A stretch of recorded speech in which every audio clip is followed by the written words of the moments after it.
Hello everyone and welcome to a quick Google Docs tutorial. In today's video I'm going to show you how to change margins in Google Docs. This is actually quite simple. First I open Google Docs and here I have a large document with standard margins.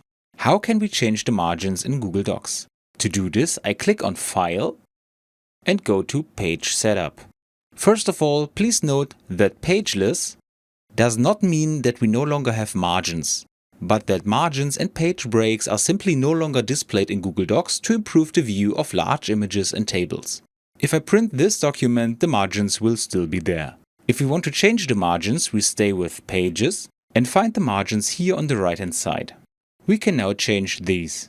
For this tutorial, I will change the left and right margin to 0.5 inches. Once I'm done, I click on OK. And we can see that the margins have been adjusted. And that's all you need to know. I hope you enjoyed the video and I will see you again in the next tutorial. Until then, your tutorial guy. Bye!